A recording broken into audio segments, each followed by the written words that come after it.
Capítulo 16. Dios salva. Tengo una naturaleza pecaminosa. Y tú también, bajo las circunstancias correctas, harás algo incorrecto. No querrás hacerlo. Tratarás de evitarlo, pero lo harás. ¿Por qué? Porque tienes una naturaleza pecaminosa. Naciste con ella. Todos nacimos con ella. Nuestros padres no nos enseñaron a formar berrinches. Nacimos con esa destreza. Nadie nos enseñó cómo robarle una galleta a nuestro hermano. Simplemente supimos hacerlo.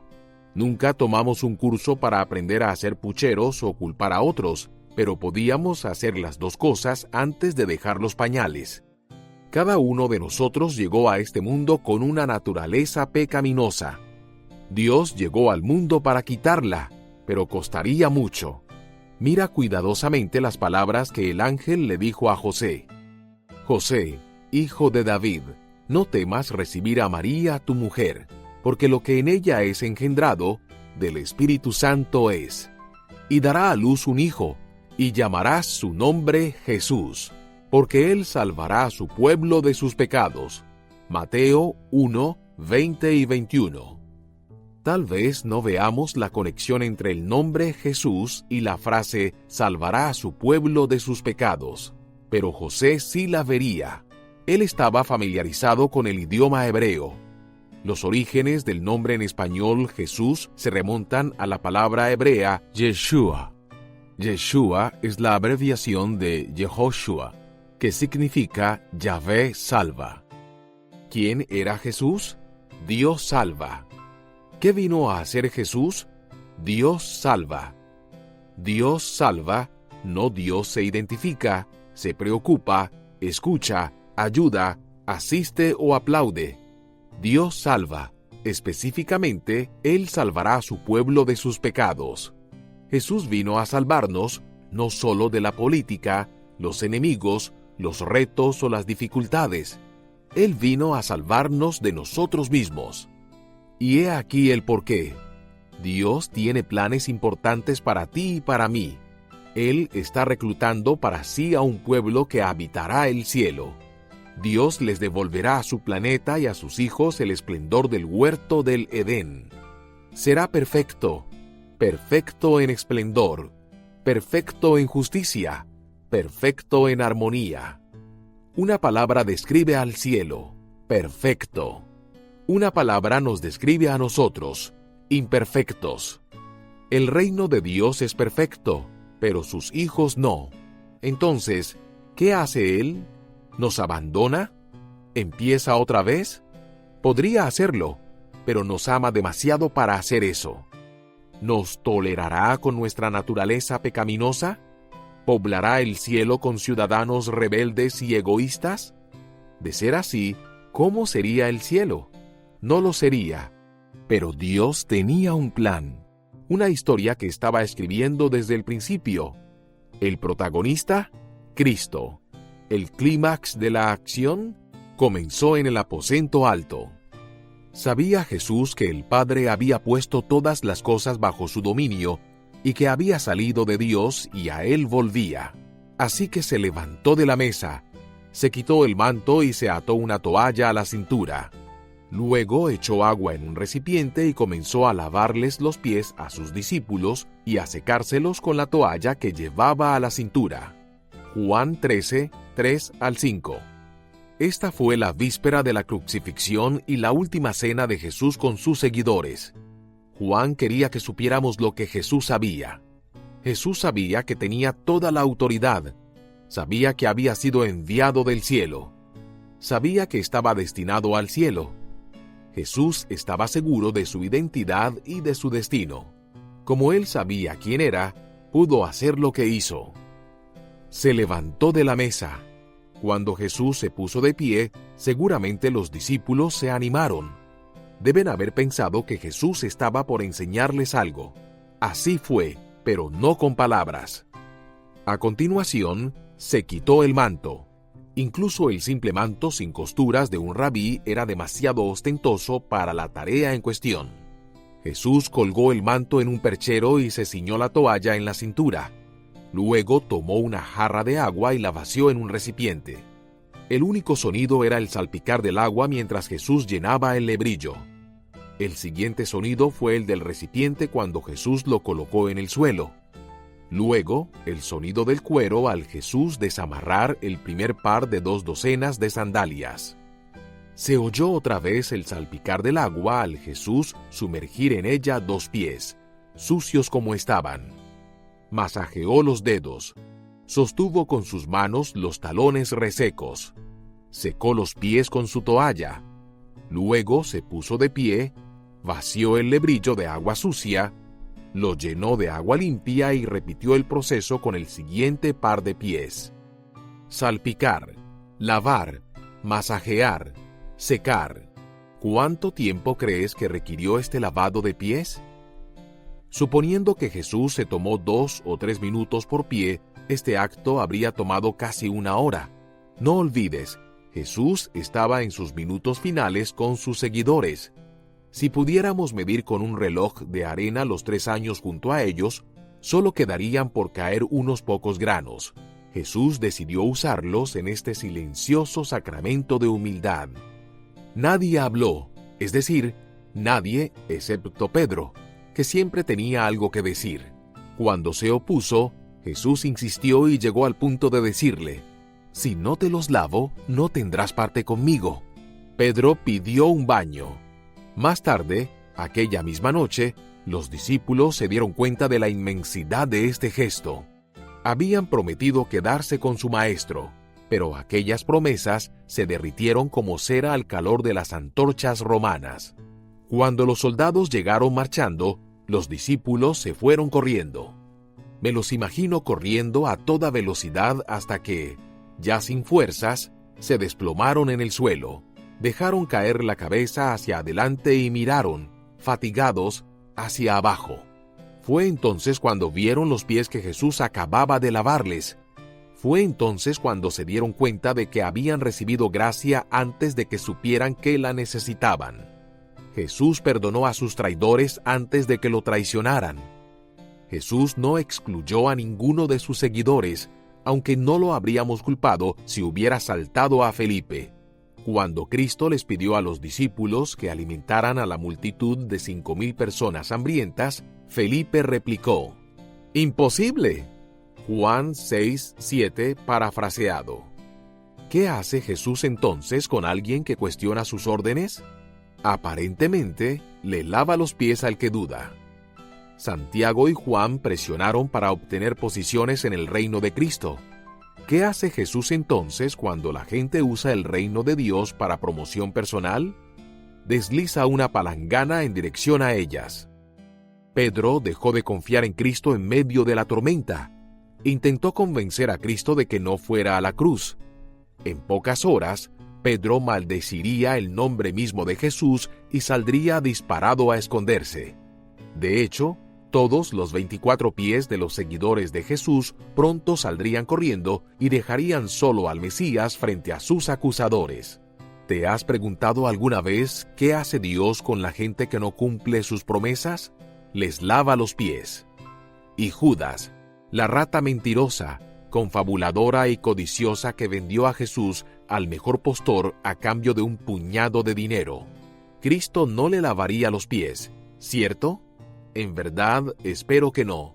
Si le lavara los pies a su Judas, entonces tendrías que lavarle los pies al tuyo, a tu traidor, a tu granuja inadaptado, a ese sinvergüenza irresponsable y bueno para nada. El Judas de Jesús se alejó con 30 piezas de plata. Tu Judas se marchó con tu seguridad, tu cónyuge, tu trabajo, tu niñez, tu jubilación, tus inversiones. ¿Esperas que le lave los pies y lo deje ir? La mayoría de las personas no quiere hacerlo. Usan la foto del villano como un blanco para dardos. Sus volcanes hacen erupción de vez en cuando y contaminan el aire con odio y difunden mal olor por todo el mundo. La mayoría de la gente mantiene una olla de odio hirviendo a fuego lento. Pero tú no eres la mayoría de la gente. La gracia ha obrado a tu favor. Mira tus pies. Están mojados y empapados de gracia. Los dedos, Los arcos y los talones de tus pies han sentido la fresca palangana de la gracia divina. Jesús ha lavado las partes más mugrientas de tu vida. Él no te pasó por alto ni llevó la palangana hasta otra persona. Si la gracia fuera un campo de trigo, Jesús te ha dejado en herencia el estado de Kansas. ¿Puedes compartir tu gracia con otros? Si yo, el Señor y el Maestro, les he lavado los pies, también ustedes deben lavarse los pies los unos a los otros. Les he puesto el ejemplo, para que hagan lo mismo que yo he hecho con ustedes. Juan 13, 14 y 15. Si piensas que lavarles los pies a los discípulos fue la acción de servidumbre máxima, solo espera. Fue solo el comienzo. Las horas que siguieron nos presentan el ejemplo más extraordinario de servicio, humildad y sacrificio que los seguidores de Jesús y cualquier persona desde entonces jamás haya visto. Cerca de la medianoche salieron del aposento alto y descendieron por las calles de la ciudad. Pasaron por el estanque inferior, salieron por la puerta de la fuente y dejaron atrás a Jerusalén. Los caminos estaban flanqueados con los fuegos y las tiendas de los peregrinos de la Pascua. La mayoría estaba durmiendo, con la pesadez de la cena. Los que todavía estaban despiertos no prestaron mucha atención al grupo de hombres que caminaba por la senda blanquecina. Atravesaron el valle y ascendieron por el camino que los llevaría al Getsemaní. El camino era escarpado, así que se detuvieron para descansar. En algún lugar dentro de las murallas de la ciudad, el 12º apóstol corrió a toda velocidad por una calle. Sus pies habían sido lavados por el hombre al que traicionaría. Su corazón había sido reclamado por el maligno al que había escuchado. Corrió para encontrar a Caifás. El encuentro final de la batalla había comenzado. Cuando Jesús miró a la ciudad de Jerusalén, él vio lo que los discípulos no podían ver. Es aquí, en las afueras de Jerusalén, donde terminaría la batalla. Él vio el montaje de Satanás, vio la embestida de los demonios, vio al diablo preparándose para el encuentro final. El enemigo acechó como un espectador por más de una hora. Satanás, el anfitrión del odio, se había apropiado del corazón de Judas y susurraba en el oído de Caifás. Satanás, el amo de la muerte, había abierto las cavernas y estaba preparado para recibir la fuente de luz. El infierno se estaba desatando. La historia lo registra como una batalla de los judíos contra Jesús. No era eso, era una batalla de Dios contra Satanás. Y Jesús lo sabía. Él sabía que antes de que la guerra terminara, lo tomarían cautivo. Sabía que antes de la victoria vendría la derrota. Él sabía que antes de que pudiera sentarse otra vez en el trono, tendría que beber de la copa. Sabía que antes de la luz del domingo llegaría la oscuridad del viernes. Y estaba asustado. Nunca antes se había sentido tan solo. Lo que había que hacer, solo él podía hacerlo. Un ángel no podía hacerlo. Ningún ángel tiene el poder para abrir de par en par las puertas del infierno. Ningún ser humano podía hacerlo porque ninguno tiene la pureza para destruir los reclamos del pecado. Ninguna fuerza terrenal puede enfrentar la fuerza del mal y ganar, excepto Dios. Jesús confesó: el espíritu está dispuesto, pero el cuerpo es débil. Marcos 14:38. Su humanidad suplicaba ser liberada de lo que su divinidad podía ver. Jesús, el carpintero, imploraba. Jesús, el hombre, miró dentro del pozo oscuro y suplicó: ¿habrá otra manera? ¿Sabía Jesús la respuesta antes de hacer la pregunta? Su corazón humano tenía la esperanza de que su Padre Celestial hubiera encontrado otra alternativa. No sabemos, pero sí sabemos que pidió no hacerlo. Sí sabemos que suplicó por una salida. Sí sabemos que hubo un momento cuando pudo haberle dado la espalda a todo el asunto y desaparecido. Pero no lo hizo. No lo hizo porque te vio justo en el medio de un mundo que no es justo. Te vio tratando de mantenerte a flote en el río de la vida, sin haberlo pedido. Te vio traicionado por tus seres amados. Te vio con un cuerpo que se enferma y un corazón que se debilita. Te vio en tu propio huerto de árboles retorcidos y amigos dormidos. Te vio mirando en el pozo de tus propios fracasos y en la boca de tu propia tumba. Te vio en tu huerto de Getsemaní, y no quería que estuvieras solo. Quería que supieras que Él también ha estado allí. Sabe lo que es que conspiren en tu contra. Sabe lo que es sentir un conflicto interno. Él sabe lo que es debatir entre dos deseos. Sabe lo que es oler el hedor de Satanás. Y, quizás más importante aún, Él sabe lo que es suplicarle a Dios que cambie de parecer y escucharle decir amablemente, pero con firmeza, no. Porque eso fue lo que Dios le dijo a Jesús. Y Jesús aceptó la respuesta. En algún momento, durante esa hora de la medianoche, un ángel de misericordia vino sobre el cuerpo cansado del hombre en el huerto. Al ponerse de pie, la angustia había desaparecido de sus ojos. Ya no tenía los puños apretados. Ya su corazón no pelearía más. La batalla había sido ganada. Tal vez pensabas que había sido ganada en el Gólgota. No fue así. Quizás pensabas que la señal de la victoria era la tumba vacía. No fue así. La batalla final fue ganada en el Getsemaní, y la señal de la conquista fue un Jesús en paz entre los árboles de olivo, porque fue en el huerto donde tomó la decisión. Preferiría ir al infierno por ti que ir al cielo sin ti. Al otro día, cerca de las 9 de la mañana, Jesús llegó dando traspiés hasta el lugar de la calavera. Un soldado le apretó el antebrazo con su rodilla y le atravesó una mano con un clavo, y luego la otra, y después ambos pies. Mientras los romanos elevaban la cruz, sin darse cuenta, pusieron a Cristo justo en la posición en la que Él vino a morir, entre la humanidad y Dios. Un sacerdote en su propio altar. En el monte los sonidos se entremezclaron, los fariseos burlándose, las espadas repicando y los moribundos gimiendo. Jesús casi no habló, pero cuando lo hizo, los diamantes resplandecieron contra el terciopelo. Les ofreció gracia a sus verdugos y, a su madre, un hijo. Contestó la oración de un ladrón y le pidió algo de beber a un soldado. Entonces, al mediodía, la oscuridad cayó como una cortina. Desde el mediodía y hasta la media tarde, toda la tierra quedó en oscuridad. Mateo 27:45. La oscuridad era sobrenatural, no una acumulación de nubes casual ni un eclipse solar breve. Esto fue una manta de oscuridad de 3 horas. Los comerciantes en Jerusalén prendieron velas. Los soldados encendieron sus antorchas. Los padres se preocuparon. Había gente por todas partes preguntándose, ¿de dónde viene esta noche al mediodía? Tan lejos como Egipto, el historiador Dionisio se fijó en el cielo negro y escribió, o el Dios de la naturaleza está sufriendo, o la máquina del mundo está dando tumbos en ruinas. Por supuesto que el cielo estaba oscuro. El pueblo estaba matando a la luz del mundo.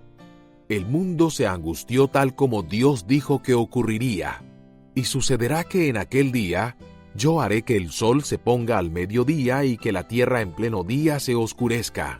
Haré que sea como duelo por hijo único y su fin, como día de amargura. Amós 8, 9 al 10. El cielo lloró, y un cordero baló. ¿Recuerdas la hora del grito? Como a las 3 de la tarde, Jesús gritó con fuerza. Mateo 27:46. 3 de la tarde, la hora del sacrificio en el templo. A menos de 1 milla hacia el este, un sacerdote vestido con ropas finas llevaba un cordero al matadero, sin saber que su trabajo era en vano. El cielo no estaba mirando al Cordero del Hombre, sino al Cordero de Dios, que quita el pecado del mundo. Juan 1:29.